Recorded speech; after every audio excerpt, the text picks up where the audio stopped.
Hey everybody, my name is SPAZ and I'm a CD junkie. On this episode of CD Junkie, I'm going to talk about not a particular band. This is just a bunch of stuff that has come across my desk lately. More importantly, these are things that I think that you might like or might be interested in. I'll try to go through this as quick as possible, but you know me, Mr. Blabbermouth. We're going to start off with a band called The Distractions. This is a Manchester band. This album actually came out in 1980, and this special deluxe 2-CD edition features not only the entirety of the album, but it features all the B-sides to the singles off of the album, and their independent singles, and 4 unreleased demos, and an entirely new remixed version of the album, and some of the singles, and it's just absolutely fantastic.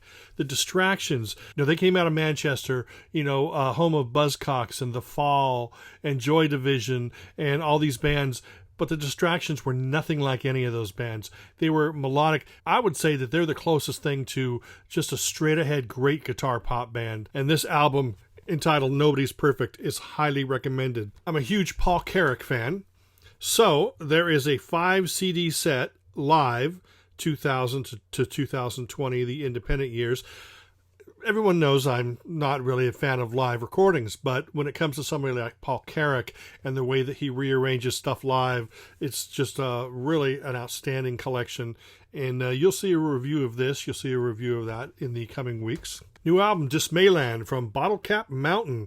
This is great. First off, it's produced by Ron Flint from 2020, but it's not Americana. It's not power pop. It's not alt rock or indie rock. It's kind of a mixture of all those things. They got great melodies. It's not going to jump out at you like a power pop record, but just great songwriters, great performances, and that is now available.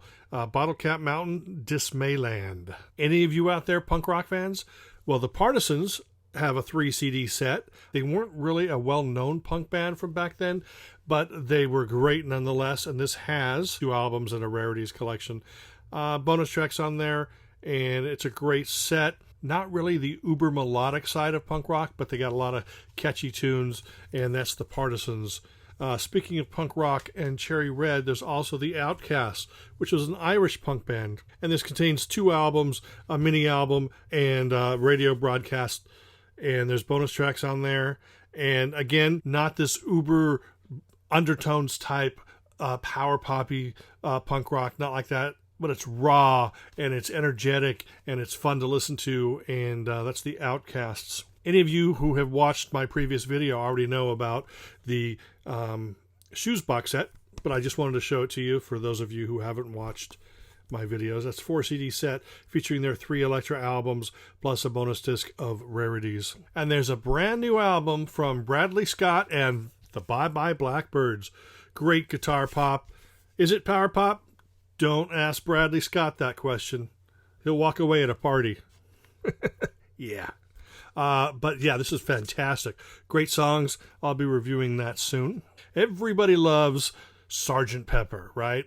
And everybody loves ELO. Well, what happens when you get Jeff Lynne from ELO back when he was younger and heavily influenced by the Sgt. Pepper album, or even the Strawberry Fields single? You get the Idle Race, the debut album. This is actually Jeff Lynne's first band. This is before the move. And this is just absolutely fantastic. I mean, the band is the Idle Race, but I call them ELO 68. It sounds exactly as if ELO were 5, 6, 7 years younger and put out an album that was a musical ode to the Sgt. Pepper album. This contains the mono version of the album, the stereo version of the album, plus a bunch of bonus tracks. And it is worth every cent if you love Jeff Lynne's songwriting, and if you love the fact that he was heavily influenced by the Beatles, especially here, more so than ever. It's going to blow your mind. It's so fantastic. It's called The Birthday Party, by the way. Undeniably awesome.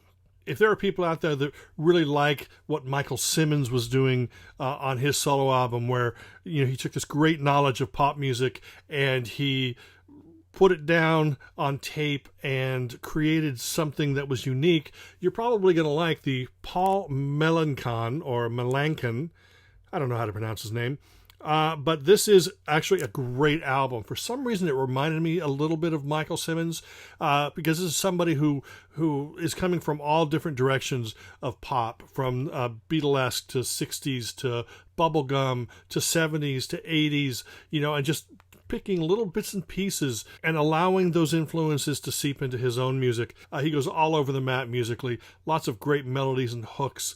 You're going to love the ballads. You're going to love the great straight power pop things. He really stretches out as a pop songwriter and just takes all these things, and it's more of a varied album, and it travels down many different avenues. And this is out on Future Man Records. And also, I want to talk about something else on Future Man Records that a lot of you people are just going to fall in love with if you don't own it already or if you don't have it on order. The Garden of Earthly Delights. This is a tribute album to XTC, or a celebration of their music, and it is jam-packed. 2 CDs. Michael Simmons, I just talked about him a little while ago. Fan-friggin-tastic. There's a lot of great artists on here. I'm going to review this eventually, but this is something you really need to hone in on. Proceeds go to the Wild Honey Foundation, who just put on a wonderful Love and Spoonful tribute show where the 3 surviving members of Love and Spoonful played along with a lot of the musicians. But this, it's Michael Simmons, Corner Laughers, Derek Anderson. He does this great version of a song called Don't Lose Your Temper, and it's got horn section, and it is, in fact, I think I might like it more than the original XTC version, and I love that XTC version. I'm not a big fan of covers albums, but I'm a big fan of great covers albums. And this is something that you definitely need to go out and you need to buy this, and you need to snuggle and cuddle with it. It is that special. But that's it. I've got lots more spread around this room, but I just wanted to focus on those because those were right in front of my computer. I appreciate you hanging out and listening to me babble about music. And remember to like, comment, share, subscribe. And until the next time, my name is SPAZ, and I'm a CD junkie.